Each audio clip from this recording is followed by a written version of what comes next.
कर देंगे। लंका लगी कि नहीं लगी, चीटिंग नहीं हो जाएगी कि नहीं? होगी। हाँ जी सुनेंगे प्लीज इधर। प्रोविजन फॉर टैक्स की हम बात कर रहे हैं लास्ट ईयर करंट ईयर। अब हम बात कर रहे हैं जी नीचे टैक्स के रिगार्डिंग कोई इंफॉर्मेशन नहीं है। पहली पॉसिबिलिटी है जी टैक्स के लिए फर्स्ट केस, अगर नीचे टैक्स की कोई इंफॉर्मेशन नहीं है तो जो लास्ट ईयर वाला टैक्स होता है ना वो पेड होता है। देखो ये प्रीवियस ईयर है ना, याद रखने का तरीका पी से प्रीवियस ईयर, पी से पेड। पिछले साल वाला हमने पे कर दिया, पिछले साल वाला प्रीवियस ईयर पे कर दिया। करंट ईयर वाला इस साल प्रोविजन बनाया है, ये हो गया पेड, ये हो गया याद रहेगा। पिछले साल वाला पेड है, करंट ईयर वाला अब पेड है। नाम से ही समझ में आ रहा है भाई पैसे तो प्लस या माइनस, माइनस ये होगा माइनस और ये होगा प्लस। ये माइनस होगा ऑपरेटिंग में, जब हम ऑपरेटिंग अभी हमने फॉर्मेट समझा था कैश जनरेटेड फ्रॉम ऑपरेशंस था उसके नीचे आएगा। और ये प्लस कहाँ पे होगा मेरे पास एनपीवी, यानी कि एक तरीके से ऑपरेटिंग में ही प्लस हो गया और ऑपरेटिंग में ही माइनस। अब कुछ महान बच्चे कहते हैं सर डिफरेंस लिख दे 5000। आप डिफरेंस लिखेंगे तो ऑपरेटिंग का आंसर तो ठीक आ जाएगा बट मेथड गलत हो जाएगा, नंबर आपका एक आधा कट जाएगा। दोनों सेपरेट सेपरेट यूज करना। समझ में आई बात? आगे प्रोसीड करें अगली पॉसिबिलिटी की। ये फर्स्ट केस था। Second case provision for tax given है और एडजस्टमेंट में कहता है मुझे प्रोविजन फॉर टैक्स मेड या during the current year tax का हमने जो प्रोविजन था वो बनाया। टैक्स का प्रोविजन हमने क्रिएट किया, कितना क्रिएट किया 7000। अभी मैंने प्रोविजन क्रिएट किया तो मुझे टैक्स अकाउंट बनाना पड़ेगा। ये बात हमने पहले भी सीखी थी, जब कभी भी मुझे कोई भी एडजस्टमेंट गिवन होगी और उसके ऊपर बैलेंसेस भी होंगे तो हम उसका अकाउंट क्रिएट करते हैं जी। ठीक है, अब मुझे इसका टैक्स का अकाउंट बनाना पड़ेगा। तो जो प्रोविजन फॉर टैक्स अकाउंट है ये कौन सी साइड से शुरुआत होगी? क्रेडिट साइड से। टैक्स का ओपनिंग बैलेंस कितना है, क्लोजिंग बैलेंस कितना है, ओपनिंग क्लोजिंग। अब यहाँ पे आपको वर्ड याद रखना है पीएम। पेड गिवन होगा तो यानी कि कहाँ लिख दोगे, और मेड गिवन होगा तो कहाँ लिख देंगे क्रेडिट। पीएम याद रख लो। पेड गिवन है तो यहाँ लिख दो बैलेंसिंग फिगर मेड आ गई, मेड गिवन है तो क्रेडिट में लिख दो बैलेंसिंग फिगर। समझ में आ रही बात? मुझे पेड गिवन है मंथन, मेड गिवन है मेड, तो यहाँ पे लिख दूंगा जी मैं by statement of P and L. Exact नाम होता है by statement of P and L, और नहीं किसी को शॉर्ट में लिखना है तो प्रोविजन फॉर टैक्स मेड 17,000। इधर कितना आ गया 2,000। ये मेरा हो गया जी bank account tax paid balancing figure. समझ में आ रही है बात? सीयूटी में जब आप सीयूटी तो देने ही सभी को, जब हम ये उसमें ऐसी एडजस्टमेंट से पूछता है, एक एक नंबर में पूछना है वहां तो सारा कुछ भी डाटा दे देगा, बताओ टैक्स पेड कितना है, मेड कितना है, कौन से फिगर कहाँ से आई। जैसे अभी हमने सरप्लस की एडजस्टमेंट्स की, इंटरेस्ट की एडजस्टमेंट्स की। समझ में आ रहा है? और वहां पे एक एक नंबर में आपको ऑपरेटिंग बनाने को भी देगा, एक नंबर में इन्वेस्टिंग बनाने को भी देगा। डाटा कम होगा, अभी की तरह नहीं होगा जी 10 पेज का ऑपरेटिंग बनना है और तो आपको ओरली फटाफट से कैलकुलेट या रफ में करना है। तो जितनी चीजें अच्छी होंगी आपके डोमेन तो वैसे ही अच्छा हो जाएगा वहां पे, और डोमेन अच्छा होना बहुत जरूरी है। हाँ जी, इतनी बात समझ में आ गई? अच्छा जी, तो अभी ओपनिंग क्लोजिंग तो बेकार हो गए। जब हम चिराग भाई अकाउंट बनाते हैं तो ओपनिंग क्लोजिंग तो बेकार। ये वाला कहाँ जाएगा बोलो? हाँ मिस मोबाइल बोलो। और ये कहाँ पे? हाँ जी क्लियर है। अगली एडजस्टमेंट पे आ जाए। डन। थर्ड एडजस्टमेंट पे आओ। भूमि का नया नाम सही है मिस मोबाइल। अब जी ध्यान से देखेंगे तीसरी पॉसिबिलिटी।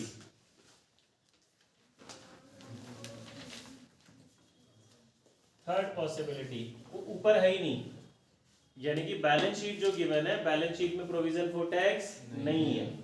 टैक्स आपको सिर्फ एडजस्टमेंट में गिवन है, प्रोविजन फॉर टैक्स मेड या प्रोविजन फॉर टैक्स पेड, कोई भी वर्ड लिखा हो सकता है।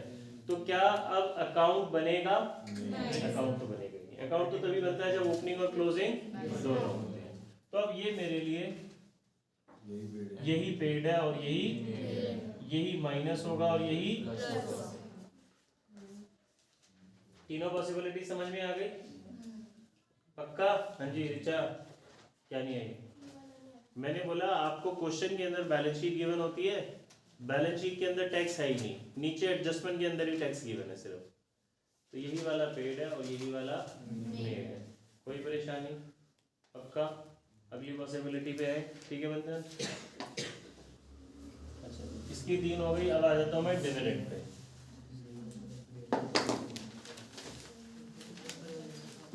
प्रपोज्ड डिविडेंड आपके लिए बढ़िया वर्ड, प्रपोज्ड, बच्चों के लिए खुशी का शब्द। फिगर बच्चों के लिए कल सबसे दुखी वर्ड। नहीं मैडम, कल सब हो जाएगा बैलेंस। नहीं हो रहा, नहीं हो रहा। हमें ध्यान है। हाँ जी, कल हमारे प्लीज इधर, हाँ जी इधर। प्रपोज्ड डिविडेंड गिवन है क्वेश्चन में, 2 साल की फिगर गिवन है। आपको ऐसे नहीं गिवन होगी, नीचे एडजस्टमेंट लिखी होगी पूरी, बैलेंस शीट में नहीं गिवन होगा, नीचे एडजस्टमेंट में लिखा होगा प्रोविजन को। ये जो प्रपोज्ड डिविडेंड है लास्ट ईयर का इतना है जी, करंट ईयर का इतना, मैंने शॉर्टकट में बात कर दी। टैक्स की आपको टैक्स नहीं, क्या ये प्रपोज्ड डिविडेंड की कितनी फिगर गिवन है जी? 2 फिगर गिवन है। तो क्या करते हैं भाई, इसका 2020 वाला नहीं, सिर्फ लास्ट वाली फिगर यूज करना है, इसका कोई यूज ही नहीं है। जो एक्स है वो काम करे, ठीक है जी। करंट वाला कोई काम का नहीं है। तो ये वाला जो मेरे पास प्रपोज्ड डिविडेंड है, ये 2 जगह जाएगा। कौन सी 2 जगह? एक तो एनपीवीटी में प्लस होता है और फाइनेंसिंग में। प्रपोज्ड डिविडेंड एक्टिविटी कौन सी होती है? फाइनेंसिंग। पक्की बात? एनपीवीटी में प्लस एंड फाइनेंसिंग में माइनस। थ्योरी में एक्टिविटी पूछ ले तो कौन सी एक्टिविटी है? तेरे बहुत पैसे लगते हैं मुझे। अब देखो जी अगली पॉसिबिलिटी, इंटरिम डिविडेंड। भाई टाइम वेस्ट नहीं, मुझे भी क्वेश्चंस भी कराने हैं आपको। इंटरिम डिविडेंड, इंटरिम डिविडेंड का मतलब प्रपोज्ड डिविडेंड की डिटेल मैं नहीं समझा रहा, भी ऑलरेडी बहुत बारी डिस्कस की हुई है, याद रखें। इंटरिम डिविडेंड भी शॉर्ट में बता रहा हूँ, जो साल के बीच में कंपनी ने सोचा, डिक्लेयर किया, पे कर दिया, खत्म हो गई बात। इंटरिम डिविडेंड की आपको एक ही फिगर गिवन होगी, ये हमेशा एडजस्टमेंट नहीं मिलेगा। प्रपोज की 2 फिगर दे देगा, लास्ट वाली यूज है। इंटरिम की एक ही फिगर यूज होगी, गिवन ही है कोई, बिकॉज 2 होती नहीं, सोचा, पे कर दिया, खत्म हो गई बात। तो ये खुद ही पेड और मेड है। Interim dividend paid, interim dividend paid या मेड, आप जो भी लिख सकते हैं। तो जो मेड वाला है ये तो मेरा कहाँ प्लस होता है जी? एनपीवीटी में प्लस, और ये फाइनेंसिंग में माइनस। अगर थ्योरी में पूछ लेगा तो इंटरिम डिविडेंड एक्टिविटी कौन सी है? फाइनेंसिंग। समझ में आ रही है बात? पक्का? सेम ट्रीटमेंट है, बस प्रपोज्ड डिविडेंड की 2 फिगर गिवन होती है, लास्ट वाली यूज। डन? सर इससे डाउट था, बुक में एक एडजस्टमेंट थी कि मतलब 30 सितंबर को इंटरिम डिविडेंड दिया, तो उसमें मैंने मंथ्स लगाए थे, लेकिन बुक तो नहीं लगाने ना, उसमें मंथ्स का क्या काम है भाई? मंथ्स कहाँ लगाता है? मैं इतना कंफ्यूज नहीं होना। देख, मैं मंथ्स कहाँ लगाएगा? जहाँ पे पर एनम होता है। आप चीज दे रहे हो सालाना बेसिस पे, डिविडेंड में सालाना नहीं होता कुछ भी। मतलब कि अगर किसी व्यक्ति ने देखो, मैंने शेयर्स, आज एक रिकॉर्ड डेट होती है डिविडेंड की ना, रिकॉर्ड डेट है, जैसे आज क्या डेट है ये, किसी कंपनी ने डिविडेंड डिक्लेयर करा और उसकी रिकॉर्ड डेट है 15 फरवरी। मैंने शेयर्स खरीदे 12 फरवरी को, मेरे डीमैट में 15 फरवरी तक ये आ जाएंगे, तो I am eligible for dividend, मुझे डिविडेंड पूरा मिलेगा। इससे पहले जिस प्राणी ने बेचे वो बंदा 8 मेरे ख्याल 11 साढ़े 10 महीने तक उसके पास शेयर्स थे, उसको डिविडेंड नहीं मिलेगा, कुछ भी नहीं मिलेगा। जिस दिन कंपनी की रिकॉर्ड डेट होती है, जिस दिन कंपनी ने बोला ये डेट है जिसके पास शेयर्स होंगे, उस डेट को उस बंदे को डिविडेंड मिलेगा पूरा। महीने का कोई पंगा नहीं होता। अगर महीने का पंगा डिविडेंड में होने लगा तो सोचो, कंपनी के किसी भी कंपनी के शेयर्स, तो एक कंपनी के लाखों शेयर्स डेली हैंड चेंज करते हैं। स्टॉक एक्सचेंज सुना, मैंने रिलायंस के 100 शेयर बेचे, उसने खरीदे, उसने बेचे।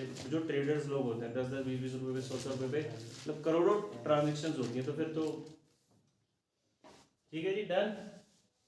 वो किसी भी डेट पे थे मंथ्स लगेंगे नहीं, डिविडेंड में मंथ्स का कोई सीन नहीं। मंथ्स वहां लगेंगे अगर आप बात करते हो interest on debenture, interest on loan, क्योंकि वो पर एनम होता है, सालाना।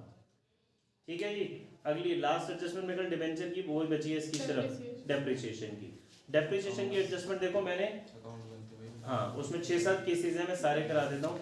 मैंने पहले लिखवाई भी थी, देखो वो वाला पेज निकाल लो, टाइम बचेगा, नहीं तो मैं ग्रुप में फोटो भेजता हूँ। बुक में नहीं लिखे हुए, वो 7-8 केसेस बुक में नहीं है।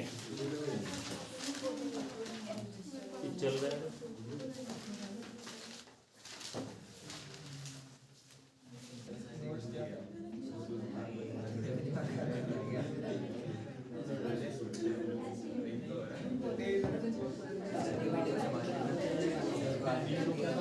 हाँ जी सुनेंगे। चलिए डेप्रिसिएशन के एडजस्टमेंट्स पे आ रहे हैं कैश फ्लो में।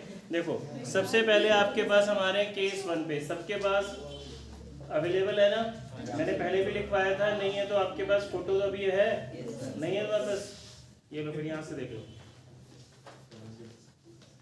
अब सबके पास हो गया मैनेज। गुरजोत यार थोड़ा सा ना तमीज से,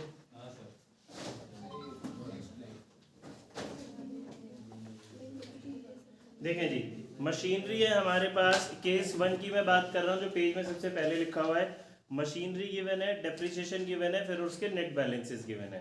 ध्यान से देखेंगे, सपोज जो नीचे एडजस्टमेंट लिखी है वो एडजस्टमेंट नहीं है, तो आपके पास मशीन की फिगर है, डेप्रिसिएशन की फिगर है, और उसको माइनस करके एक नेट फिगर भी आपको दे रखी है। सपोज क्वेश्चन इतना ही है, हम स्टेप बाय स्टेप चलते हैं। तो मशीन कहाँ जाएगी? इन्वेस्टिंग। डेप्रिसिएशन कहाँ जाएगा? ऑपरेटिंग। हाँ डेप्रिसिएशन कहाँ जाएगा? ऑपरेटिंग। इसको माइनस करके मेरे को फिगर दिख रही है 21,40,000 और 17,000।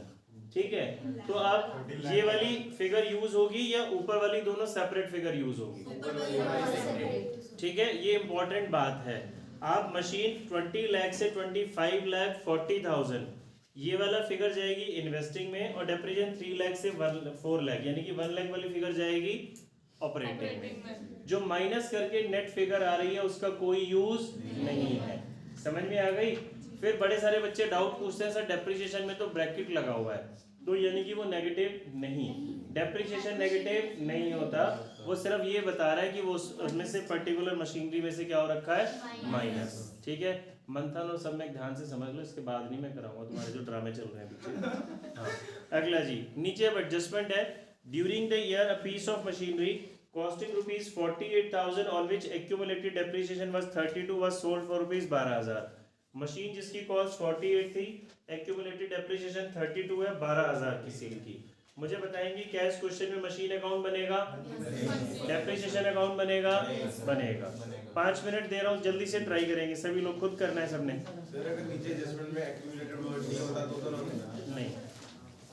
हाँ जी खुशी भाई, फिर जल्दी से बनाएंगे मशीन अकाउंट और डेप्रिसिएशन अकाउंट। हरी अप,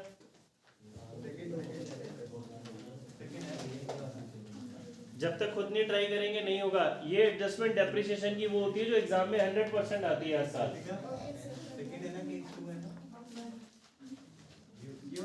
यार सबसे ऊपर जो रजिस्टर में सबसे पहली पिक दिख रही है वो वाला करा रहा हूँ। केस नंबर वो मैंने थोड़े से छेड़े में है वहाँ पे, 1 बाद में 2 3 पहले, सबसे पहले वाली फिगर वाला काम करा रहा हूँ।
जल्दी से करेंगे बच्चे, हरी आप।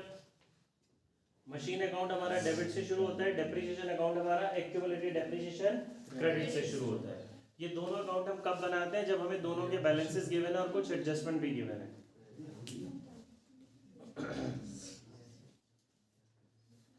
दर्श आता नहीं क्या तेरे को? सर रजिस्टर जीपीएस को जानते नहीं आप।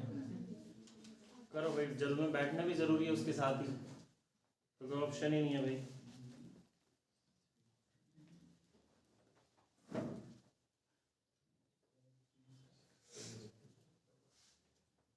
देखो जी, मशीन वो कहते हैं जिसकी कॉस्ट है हमारे पास 48,000 रुपीज, इस पे एक्यूमुलेटेड डेप्रिसिएशन है मेरे पास 32,000, ये रह गई 16,000 की, 12,000 में हमने सेल कर दी, तो 4,000 का क्या हो गया? लॉस। अब ये सारी चीजें हमें मशीन अकाउंट में पोस्ट करनी है, तो क्रेडिट साइड में हम लिखेंगे बाय बैंक अकाउंट। कितने की बेची है हमने मशीन? ये 12,000 की। बाय एक्यूमुलेटेड डेप्रिसिएशन कितना आएगा? 32,000, और 4,000 का क्या आ जाएगा हमारा? लॉस। ये बाय स्टेटमेंट ऑफ P&L। इस साइड का टोटल हो गया 25,88,000। बैलेंसिंग फिगर यहाँ आ गई 5,88,000 आएगी ना? हाँ जी। टू बैंक अकाउंट परचेजेस, ये इस अकाउंट की मेरी बैलेंसिंग फिगर हो गई। यहाँ पे एक्यूमुलेटेड वर्ड यूज हुआ है, यहाँ पे शिफ्ट हो जाएगा टू मशीन अकाउंट। इस अकाउंट की बैलेंसिंग फिगर आ गई क्रेडिट साइड में। इसका नाम इंपॉर्टेंट होता है, depreciation charged during the year, यानी कि करंट ईयर का जो मेरा टोटल डेप्रिसिएशन है 1,32,000। बात समझ में आ गई जी? अब इधर ध्यान से देखेंगे जिसको भी दिक्कत है। अब मैंने मशीन अकाउंट बनाया तो ओपनिंग क्लोजिंग का तो कोई यूज नहीं है। ये 12,000 की मशीन बेची तो पैसा आया, पैसा आया तो ये इन्वेस्टिंग में क्या हो जाएगा? प्लस। ये डेप्रिसिएशन ऑपरेटिंग में जाता, बट नहीं जाएगा क्योंकि हमने डेप्रिसिएशन अकाउंट बनाया है। जब हम डेप्रिसिएशन अकाउंट बनाते हैं तो ये वाला डेप्रिसिएशन जाएगा हमारा ऑपरेटिंग में। इसका मतलब है ये करंट ईयर का टोटल सारा डेप्रिसिएशन है, और इसका मतलब है ये पर्टिकुलरली उस मशीन के ऊपर है जो मशीन मैंने सेल की है। तो टोटल वाला जाएगा ना 132। ये 4,000 का लॉस कहाँ जाएगा? ऑपरेटिंग में प्लस। ये मैंने मशीन खरीदी, पैसा गया इन्वेस्टिंग में माइनस। समझ में आई सभी को बात? जब मुझे टोटल डेप्रिसिएशन है चार्ज ड्यूरिंग ईयर तो ये वाला यूज होगा। हाँ चिता? सर ये 12,000 इन्वेस्टिंग में हो जाएगा। बच्चे आपने मशीन बेची तो पैसा आया ना, तो मशीन डिक्रीज हुई तो प्लस ही होता है। ठीक है। कोई परेशानी?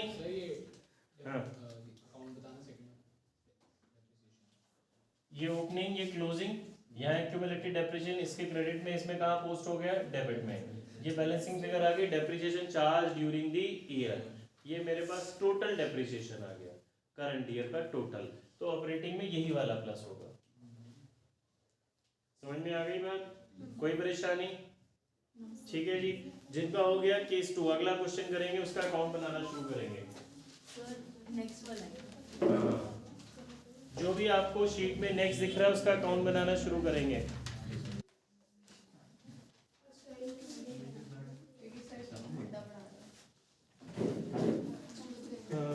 कहाँ भेजा था ग्रुप में? देखें जी, केस नंबर जो 2 लिखा है जिसमें टेंजिबल एसेट्स है हमारा, मतलब केस नंबर 2, 3 कुछ मिक्स हो रहा है, सीरियल वाइज जो दूसरा है मशीन की टेंजिबल एसेट्स लिखा है 280 और 370 है। टेंजिबल एसेट्स मतलब लैंड, बिल्डिंग, प्लांट, मशीनरी आ गया। नीचे कहते हैं मशीन जिसकी कॉस्ट 50 है, डेप्रिसिएशन जिस पे 30 है, 10 की बेची। अगर मैं इसको समझूं, मशीन की कॉस्ट 50, 30 का डेप्रिसिएशन, कितने की रह गई? 20 की चीज 10 में सेल की, 10,000 का क्या हो गया? लॉस। अब नीचे एक और depreciation charge during the year given है, इसका मतलब होता है टोटल डेप्रिसिएशन। ये जो चार्ज ड्यूरिंग द ईयर है ये तो एक्यूमुलेटेड डेप्रिसिएशन से निकलता था, अभी हमने पिछले क्वेश्चन में किया। क्या यहाँ पे एक्यूमुलेटेड डेप्रिसिएशन के बैलेंस गिवन है? तो सिर्फ यानी कि मशीन अकाउंट या फिर टेंजिबल एसेट्स अकाउंट ही बनेगा मेरा। 2000 ही चलेगा। वेट्स, ये डेबिट साइड से शुरू होगा। ओपनिंग कितना है इसका? 280। क्लोजिंग? दिवांशु में बाहर भेजूंगा भाई फिर। जब आपके पास दो डेप्रिसिएशन हो, ध्यान से सुनेंगे, तो मशीन अकाउंट में आता है पर्टिकुलरली जो मशीन बेची उसका, एक्यूमुलेटेड डेप्रिसिएशन में आता है टोटल डेप्रिसिएशन। बट अगर आपको एक ही अकाउंट बनाना है तो इसमें टोटल डेप्रिसिएशन ही आएगा, तो फिर मशीन अकाउंट में 30,000 डेप्रिसिएशन नहीं आएगा, depreciation charge during the year ही आएगा 20,000। ये सीयूईटी का फेवरेट क्वेश्चन हो गया एग्जामिनर का, और आपके सीबीएसई के लिए भी। वो पूछ लेगा लॉस कितना हुआ, ये बैलेंसिंग फिगर कितनी आएगी, ये आपसे एक एक नंबर में वैसे भी तो पूछ सकता है। आपने वहाँ 30,000 जैसे डेप्रिसिएशन लिखा गया एक नंबर आपका, अगर चार्ज ड्यूरिंग द ईयर है तो वो आएगा, तो टोटल डेप्रिसिएशन 20 हो गया। लेकिन ये प्रॉफिट एंड लॉस के लिए तो यही वाली फिगर यूज होगी। यहाँ पे बैंक अकाउंट कितना है? 10,000 और लॉस कितना है? 10,000 10,000। 31 नहीं मैडम, ये तो 30 है, उस मशीन पे तो 30 लगा था ना, तो 10 की बेची, 10 का लॉस। यहाँ मैंने टोटल डेप्रिसिएशन लिखना है, समझ आ गई बात? अच्छा जी, अब मेरी बैलेंसिंग फिगर कितनी आई है यहाँ पे? 130। ये बैंक अकाउंट आ गया परचेजेस।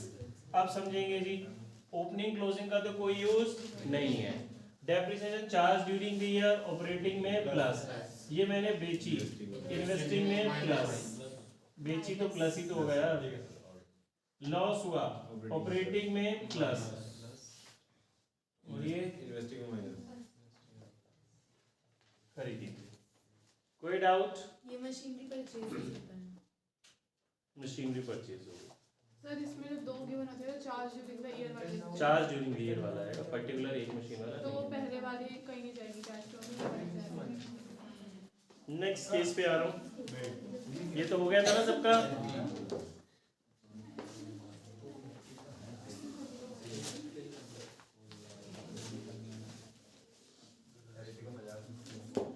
नेक्स्ट में प्लांट एंड मशीनरी अकाउंट बनेगा क्या? नेक्स्ट में डेप्रिसिएशन अकाउंट बनेगा? नहीं।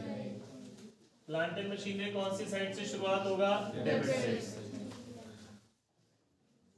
इसका ओपनिंग बैलेंस है 10 लाख, ये कितना है? 14 लाख। कहता है डेप्रिसिएशन 25% चार्ज है मशीन के ओपनिंग बैलेंस पे, तो ये 10 लाख था, 10 का 2,50,000, ये डेप्रिसिएशन आ गया जी। ड्यूरिंग द ईयर एक ओल्ड मशीन जिसकी कॉस्ट 1 लाख थी, जिसकी रिटर्न डाउन वैल्यू 40 है, 70 की बेची। अब ये बड़ी इंपॉर्टेंट बात है, 10 का प्रॉफिट। मुझे बताएंगे जी मशीन की कॉस्ट कितनी है यहाँ पे? 1 लाख। इसके ऊपर डेप्रिसिएशन कितना लगा इस मशीन के ऊपर? 40,000। बिल्कुल गलत, रिटर्न डाउन वैल्यू बोल रहा है वो, रिटर्न डाउन वैल्यू से डेप्रिसिएशन नहीं बता रहा। ये कल भी दूसरे बैच में बच्चों ने यही गलती करी। इस मशीन की बुक वैल्यू कितनी है? 40, तो इसके ऊपर डेप्रिसिएशन कितना लगा? 60। मैं रिटर्न डाउन वैल्यू से वो डेप्रिसिएशन नहीं बोल रहा, वो रिटर्न डाउन वैल्यू बोल रहा है, घटते हुए वैल्यू रह गई कितनी? 40, तो डेप्रिसिएशन कितना लगा? 60। कितने की बेची आपने? 70 की, तो 30,000 का क्या हो गया? गेन। देखो डेप्रिसिएशन में कितनी वैरायटी दे रहा है वो आपको कंफ्यूज करने के लिए। ये आ रहा है ना पूरा, चल रही हो? हाँ जी, बात समझ आई?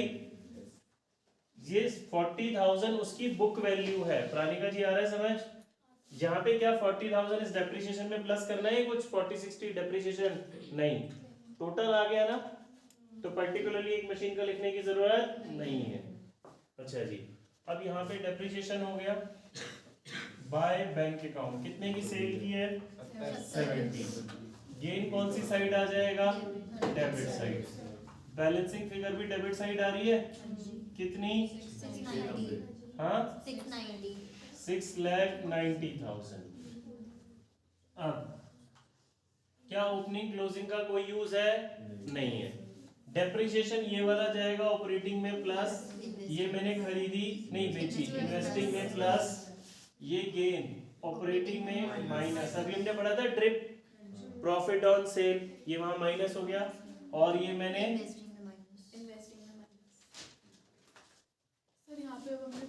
की डेप्रिसिएशन है ना 25%, तो इस वाली डेप्रिसिएशन 60,000 का ये देखो अगेन वही जो पिछले में था, टोटल गिवन है तो मैंने टोटल ही चार्ज किया ना। ठीक। ये पर्टिकुलरली उस मशीन पे थी जो बेची और वो टोटल थी। ये रिटर्न डाउन वैल्यू तो लिखेंगे टोटल चाहे उस पे जितना भी होगा। अगर इस वर्ड की जगह बुक वैल्यू लिखे बात सही होती। हाँ बुक वैल्यू बोलता तो भी ये होती। नेक्स्ट प्लीज, मतलब कट कितनी रिटर्न डाउन डेप्रिसिएशन नहीं बोल रहा, वो रिटर्न डाउन वैल्यू बोल रहा है। सर एक बार ये बता देना। बच्चे क्वेश्चन में लिखा है 1 लाख की थी, 60 का डेप्रिसिएशन लगाया, रिटर्न और घट के वैल्यू कितनी रह गई 40। जब 40 वैल्यू रह गई 40 की चीज वो कितने में बेच रहे हैं 70 में, तो 30 का गेन। एग्जैक्ट नाम स्टेटमेंट ऑफ गेन। हाँ जी हो गया। नेक्स्ट प्लीज फटाफट से 3-4 और केसेस सारे करने हैं। नेक्स्ट पेज पे आ जाएं। तो इसमें रिटर्न डाउन वैल्यू तो डेप्रिसिएशन का वो नहीं होता। यार वो रिटर्न डाउन वैल्यू मेथड से डेप्रिसिएशन होता है, वो रिटर्न डाउन वैल्यू बोल रहा है, वो ये नहीं बोल रहा रिटर्न डाउन वैल्यू से डेप्रिसिएशन है। सर टोटल वाली डेप्रिसिएशन, समझ रहे हैं मेरी बात? रिटर्न डाउन वैल्यू से डेप्रिसिएशन होता है वो। सर टोटल वाली डेप्रिसिएशन एसेट अकाउंट में तभी जाएगी जब एक अकाउंट में। यस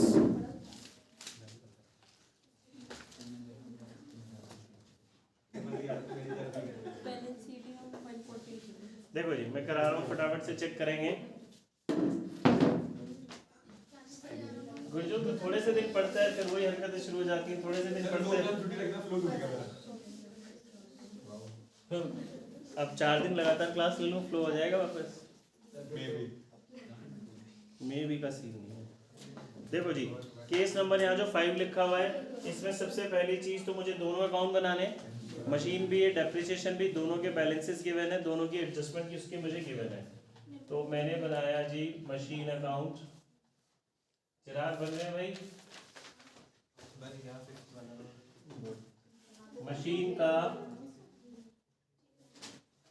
ओपनिंग बैलेंस है मेरे पास 17 लाख, क्लोजिंग है 20। एक्यूमुलेटेड डेप्रिसिएशन कौन सी साइड से शुरुआत होगी? क्रेडिट साइड से।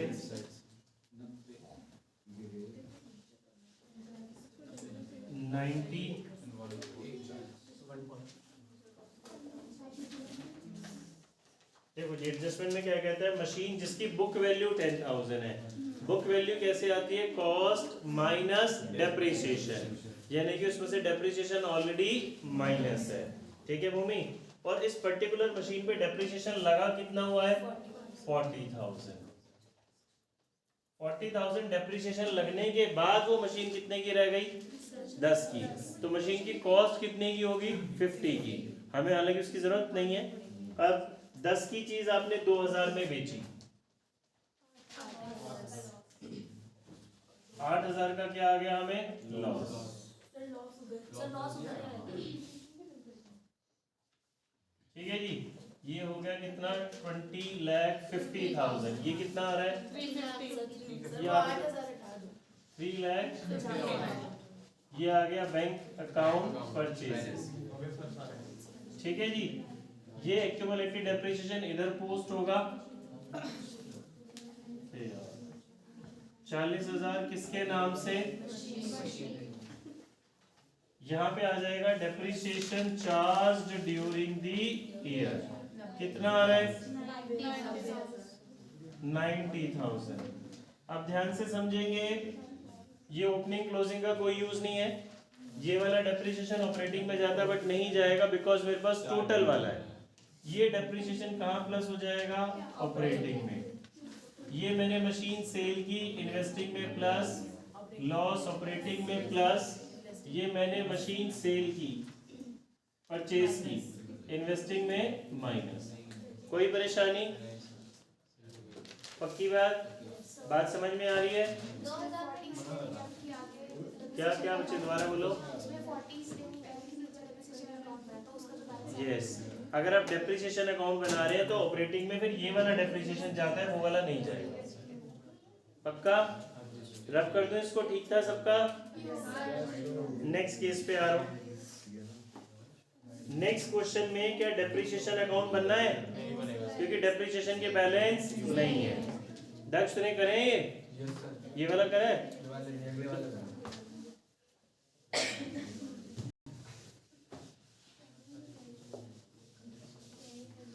नेक्स्ट क्वेश्चन में जी प्लांट एंड मशीनरी के बैलेंसेस है और नीचे एडजस्टमेंट है।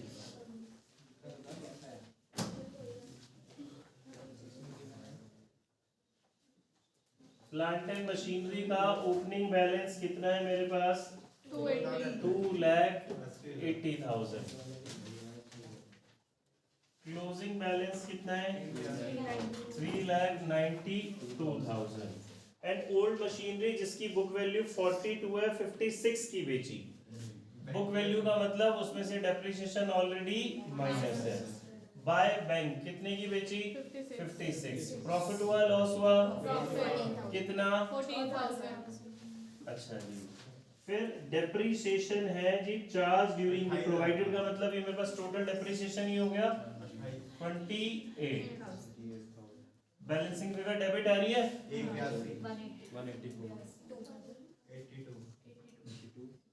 1,82 है। अब ओपनिंग क्लोजिंग का कोई यूज समझ आ गया ना? कैसे कैसे एक ही तरह के क्वेश्चन है, देखो बार बार लैंग्वेज घुमा के आपको कंफ्यूज कर रहा है। ये हमने सेल की, इन्वेस्टिंग में प्लस डेप्रिसिएशन, ऑपरेटिंग में प्लस गेन, ऑपरेटिंग में माइनस और ये इन्वेस्टिंग में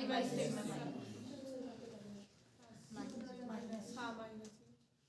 समझ आ गई बात? ठीक है, जब कर दो इसको, अगला केस कराऊं। अगला इंपॉर्टेंट है बहुत। हो गया? कितना लॉस आया बताना? गेन।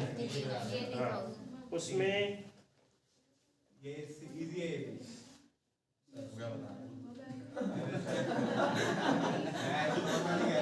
कोई बात नहीं, देखते हैं जी। ये नेक्स्ट इंपॉर्टेंट है, इसमें थोड़ा लैंग्वेज ट्रिकी है। फर्नीचर अकाउंट,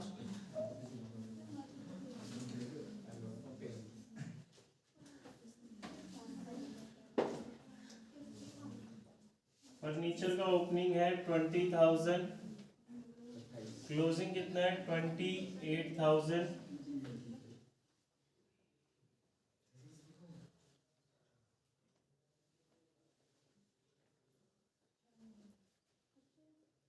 डेप्रिसिएशन का ओपनिंग 6 और क्लोजिंग 9। देवांशु नीचे क्या कहते हैं? फर्नीचर जिसकी कॉस्ट 4,000 है, फर्नीचर जिसकी कॉस्ट 4,000 है, ये तो कॉस्ट हो गई जी। इसमें से डेप्रिसिएशन माइनस होगा, क्या आएगी? Book value. ये मैंने 3,000 गेन में बेची। 3,000 गेन का मतलब जो भी बुक वैल्यू है उससे ज्यादा में बेची। Depreciation charge during the year कितना है? 5,000। देवांशु भाई डेप्रिसिएशन कहाँ लिखूं इस टेबल में? यहाँ पे, यहाँ पे। ठीक है जी, जैसे ही मैं यहाँ पे लिखूंगा गड़बड़ हो जाएगी। कैसे? मशीन तो 4 की थी, 4,000 की मशीन पे 5,000 का डेप्रिसिएशन कैसे? एक बात बताना सर, जैसे वो आपने गेन लिखा है उसको कॉस्टिंग में प्लस नहीं कर सकते? डेप्रिसिएशन में नहीं, जो कॉस्ट है ना मशीनरी की 4,000 और गेन प्लस कर दिया 7,000 लिख के, बिल्कुल गलत। वो भी गलत है। हाँ नहीं, कोई बात नहीं, एग्जाम में गलत नहीं करना, अभी पूछ लो। हाँ जी, यहाँ ध्यान से समझेंगे, यहाँ पे क्या इसने चालाकी की हुई है। अगर आपने पिछले 5-6 केसेस ध्यान से पढ़े हैं तो फिर ये आपको आएगा। यहाँ पे लिखा है depreciation charge during the year है। मैं बार बार आपको सिखा रहा हूँ, इतनी देर से हम कर रहे हैं। अगर ये अकाउंट बना रहे हैं आप और depreciation charge during the year given है तो वो यहाँ आता है। अभी तक हर क्वेश्चन में आपको ये वाला डेप्रिसिएशन गिवन होता है उस मशीन पे जो मशीन आपने बेची, वो आप यहाँ लिखते हो। क्रॉस पोस्ट होता है, चार्ज ड्यूरिंग द ईयर आ जाता है, यानी कि टोटल आ जाता है। अब इस क्वेश्चन में क्या चालाकी की? टोटल दे दिया, जो मशीन बेची है उसका तो गिवन ही नहीं है फर्नीचर का। तो अब यहाँ पे हम लिखेंगे, यहाँ से शुरुआत होगी, depreciation charge during the year. इस क्वेश्चन में ये बैलेंसिंग फिगर नहीं है, ये तो ऑलरेडी गिवन है। कितना है ये? भूमि समझ लो, ये बैलेंसिंग फिगर आई। अब ये रिवर्स हो गया, ये कहाँ जाएगा? फर्नीचर अकाउंट में। ये बैलेंसिंग फिगर है, यानी कि ये वो डेप्रिसिएशन है उस फर्नीचर के ऊपर जो फर्नीचर मैंने बेचा। फर्नीचर 4 का था, इस जो सेल किया उस हिस्से पे डेप्रिसिएशन कितना निकला गुरजोत? 2000। बुक वैल्यू कितनी रह गई? 2000। 2 की चीज 3 फायदे में बेच रहे हो तो कितने में बेच रहे हो? 5 में। तो यहाँ पे आपने लिखना है जी बाय बैंक अकाउंट कितने की सेल की? 5। गेन कितने का हुआ? 3000 का। यहाँ पे एक्यूमुलेटेड डेप्रिसिएशन कितना हुआ? 2000। 28 2 30 और 2 35। ये बैलेंसिंग फिगर कितनी आ गई?